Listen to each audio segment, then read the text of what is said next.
लोकसभेच्या निकालानंतर पुन्हा एकदा एनडीए सरकार स्थापन होणार.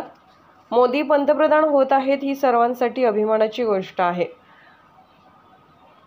जनतेने तिन्ही पक्षांना दिलेला कौल खिलाडी वृत्तीने स्वीकारला आहे. प्रत्येक पक्षाचं योगदान महत्त्वाचं आहे. महाराष्ट्रात आलेल्या अपयशाचं चिंतन तिन्ही पक्ष बसून करणार आहोत. दलित मुस्लिम मतांमध्ये अपप्रचार केला गेला, आम्ही कमी पडलो. राणेंचा प्रचार भाजप, शिवसेना, राष्ट्रवादी यांनी प्रामाणिकपणे केला आहे. महाराष्ट्रात गैरसमजाचं वातावरण निर्माण झालं आहे. रामटेकचे माजी खासदार, शिवसेना प्रतोद, भरत गोगावले, निलेश राणे यांनी पत्रकार परिषद घेतली. या सर्व वक्तव्यानंतर फडणवीस, बावनकुळे, रवींद्र चव्हाण यांच्याशी चर्चा केली. निलेश राणे, नितेने राणेंचा गैरसमज दूर होईल. भविष्यातील निवडणुका युती म्हणूनच लढवणार. कोकण पदवीधर निवडणुकीवर कोणताही परिणाम होऊ नये. आमचे घरातले भांडण, महायुतीतले भांडण पुढे न्यायचं नाही. उद्धव ठाकरे, रश्मी ठाकरे यांना भेटल्याचा पुरावा सादर करावा. गैरसमज पसरवण्यामध्ये महाविकास आघाडी यशस्वी झाली आहे. मतदारसंघात मतदान मागे आल्याचा आरोप. मुस्लिम बांधवांमध्ये गैरसमज पसरवले ते दूर करण्यात आम्ही अयशस्वी. मुस्लिम मतं न मिळाल्यानं राज्यात आम्हाला मताधिक्य कमी मिळाले. गरजेपुरतं कुणाला वापरून घ्यावं हे महाविकास आघाडीकडून शिकावे. सोशल मीडियावर विश्वास ठेवू नये. विरोधक माहिती पसरवण्याचा प्रयत्न करत आहेत. सोशल मीडियावरून मंत्रिपद जाहीर होत आहे, त्यावर विश्वास ठेवू नका. अजून मंत्रिपदाचं काहीच ठरलेलं नाही. संविधान बदलण्याचं विधान राजीव गांधींनी केलं होतं.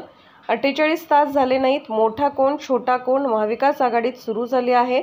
अपयश ही सांघिक जबाबदारी आहे. देवेंद्र फडणवीस जबाबदार नाहीत, त्यांनी सरकारमध्ये राहावे. कोकण पदवीधर निवडणूक महायुतीचा उमेदवार जाहीर झाल्यानंतर आम्ही जोमानं काम सुरू करू. मराठा आरक्षण देण्याचा निर्णय एकनाथ शिंदेंनी घेतला आहे. मनोज जरांगेंनी उपोषण न करता चर्चा करावी.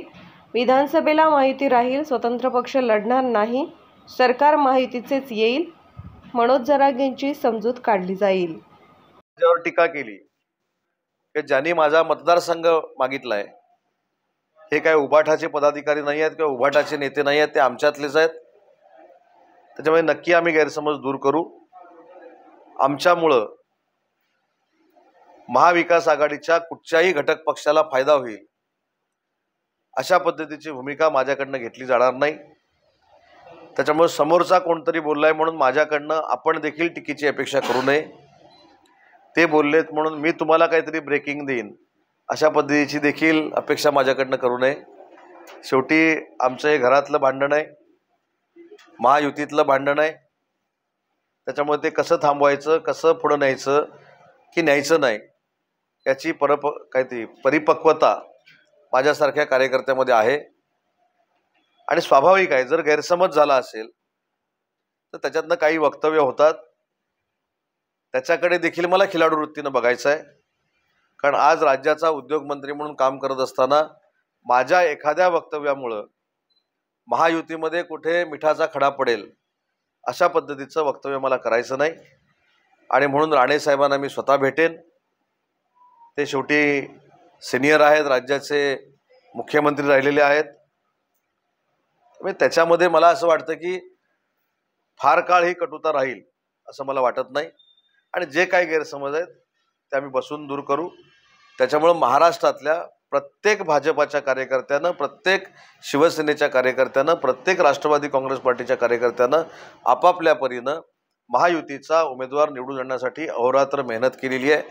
त्याच्यामुळं माझी नेते मंडळींना एवढीच विनंती आहे महायुतीतल्या की आपल्या बोलण्यामुळं, आपल्या वक्तव्यामुळं तिघांची जी अतिशय चांगली संघटनात्मक युती झालेली आहे त्याच्यामध्ये कुठं वेडवाकडं होईल अशा पद्धतीचं कोणी बोलू नये.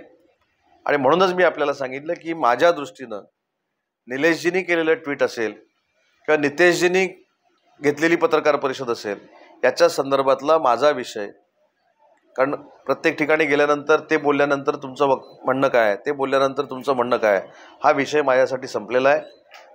राणे साहेबांना सोबत घेऊन केंद्रामध्ये कोकणचा विकास करणं हे आमचं ध्येय आहे. राणे साहेबांना कोकणचा अभ्यास आहे. राणे साहेबांसाठी मी स्वतः वाडी वस्त्यांवर फिरलेलो आहे. त्याच्यामुळं ज्या काही विकासात्मक त्रुटी शिल्लक आहेत कोकणातल्या त्या राणे साहेबांच्या माध्यमातून आम्ही दूर करू.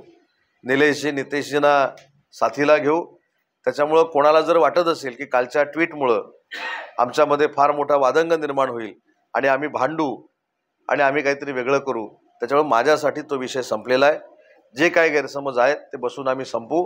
त्याच्यामध्ये परत तुम्हाला माझ्याकडनं काही ब्रेकिंग मिळेल अशी शक्यता आपण देखील बाळगू नये. आमच्या घरातला हा विषय आहे, युतीतला आहे. जे काय गैरसमज आहेत ते काही कालावधीमध्ये नक्की दूर होतील याची मला खात्री आहे.